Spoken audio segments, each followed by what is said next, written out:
ચાલો આજે એક એવી પ્રેરણાદાયક વાત કરીએ જે બતાવે છે કે કેવી રીતે એક નાનકડો દયાળુ પ્રયાસ આખા સમુદાયમાં ખુશી ફેલાવી શકે છે. આ વાર્તા છે એક ગામના સંકલ્પની જે સહકારથી સાકાર થયો. તો કલ્પના કરો, ખેડા જિલ્લામાં આવેલું એક ગામ ભાયલાકુઈ, અને ત્યાંની આંગણવાડીમાં નાના નાના ભૂલકાઓના ચહેરા પર જે ખુશી હતી ને, એનો કોઈ પાર જ નહોતો. એમનું હાસ્ય અને ઉત્સાહ આખા વાતાવરણને એકદમ જીવંત બનાવી રહ્યો હતું. તો સવાલ એ છે કે બાળકો આટલા બધા ખુશ કેમ હતા? વેલ, એની પાછળ એક સરસ મજાની વાત છે જે જોડાયેલી છે એક રંગબેરંગી ફ્રૂટ ડિશ સાથે. આ એક એવી વ્યક્તિગત પહેલ હતી જેણે ઘણા માસૂમ ચહેરા પર એક મીઠું સ્મિત લાવી દીધું.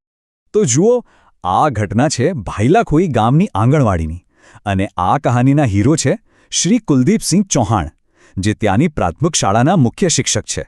એમણે પોષણ મિત્ર બનીને બાળકો માટે શું કર્યું ખબર છે? લગભગ 8 અલગ અલગ ફળોની એકદમ ક્રિએટિવ અને સુંદર ડિશ તૈયાર કરી અને એમને પ્રેમથી ખવડાવી. અને હા, આ કોઈ એવી તેવી સામાન્ય ફ્રૂટ ડિશ નહોતી હો. એને એટલી સરસ રીતે સજાવવામાં આવી હતી કે બસ બાળકો તો એને જોઈને જ ખુશખુશાલ થઈ ગયા. એમના ચહેરા પરની એ ખુશી જ બધું જ કહી દેતી હતી કે આ નાનકડો પ્રયાસ એમના માટે કેટલો મોટો આનંદ લઈને આવ્યો હતો. પણ એક મિનિટ, અહીં એક સવાલ થાય. મુખ્ય શિક્ષક દ્વારા કરવામાં આવેલી આ પહેલ શું બસ એક દિવસ માટે જ હતી કે પછી આની પાછળ કોઈ મોટો હેતુ છુપાયેલો હતો? ચાલો જરા ઊંડા ઉતરીને સમજીએ.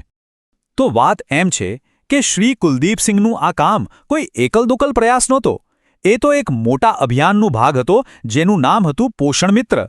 અને આ અભિયાન એટલે સરકાર અને સમાજનો એક સાથે મળીને કરેલો પ્રયાસ. આ માત્ર એક વ્યક્તિનું કામ નહોતું, પણ આખા સમાજને જોડવાનું એક આહ્વાન હતું. આ આખું અભિયાન શરૂ કેવી રીતે થયું? જો, તારીખ હતી 15 જાન્યુઆરી, જ્યારે સરકાર અને ખેડા જિલ્લાના કલેક્ટરશ્રી તરફથી એક ખાસ અપીલ કરવામાં આવી. એના ભાગરૂપે 15થી 26 જાન્યુઆરી દરમિયાન પોષણ મિત્ર અભિયાન ચલાવવામાં આવ્યું. અને બસ એ જ અભિયાન અંતર્ગત શ્રી કુલદીપસિંહ ચૌહાણે આ અદ્ભુત પહેલ કરી. હવે કદાચ એવો વિચાર આવે કે આ પોષણ મિત્ર એટલે શું? તો એકદમ સાદી ભાષામાં કહીએ તો પોષણ મિત્ર એટલે ગામના કે સમાજના એવા દિલદાર લોકો, એવા દાતાઓ જે સામે ચાલીને આંગણવાડીના બાળકોને પૌષ્ટિક ખાવાનું પૂરું પાડવામાં મદદ કરે. છે ને એકદમ સરસ કોન્સેપ્ટ. ચાલો હવે આખી વાતના હાર્દ પર આવીએ, કારણ કે આ માત્ર એક ફ્રૂટ ડિશની વાત નથી. આ નાનકડા કામમાં સેવાનો જે સાચો અર્થ છુપાયેલો છે ને, એનો સંદેશ બહુ મોટો છે. અને હા, કુલદીપસિંહ સાહેબના આ કામની નોંધ પણ લેવાય. ત્યાંના જે આંગણવાડી સંચાલક છે ચૈતાલીબેન પટેલ, એમણે ખાસ સાહેબનો આભાર માન્યો. આજ તો બતાવે છે કે સમાજમાં સારા કામની કદર હંમેશા થાય છે.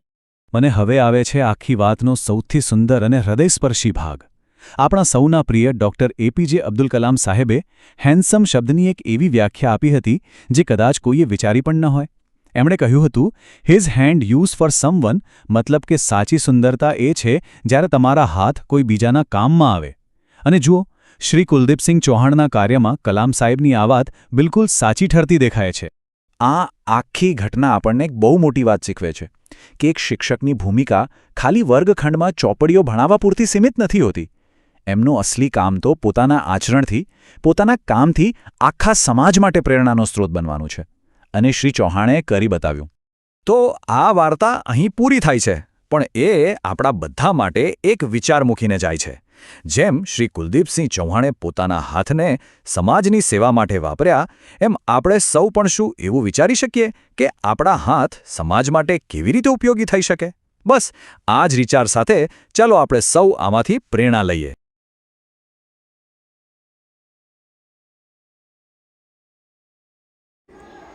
નમસ્કાર મિત્રો, મારું નામ ચૌહાણ કુલદીપસિંહ બી, મુખ્ય શિક્ષક ભાયલાકુઈ પ્રાથમિક શાળા, તાલુકો કપડવંજ, જિલ્લો ખેડા. માનનીય જિલ્લા કલેક્ટર સાહેબ શ્રી ખેડાના આહ્વાન અન્વયે આજે મને આંગણવાડી કેન્દ્ર ભાયલાકુઈમાં પોષણ મિત્ર બનવાની તક મળી.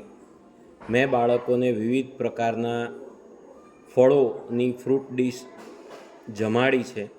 આપ પણ આ શુભ કાર્યમાં જોડાઈ પોષણ મિત્ર બની આંગણવાડીના બાળકોને પોષણયુક્ત આહાર મળી રહે તેવા પ્રયત્ન કરીએ.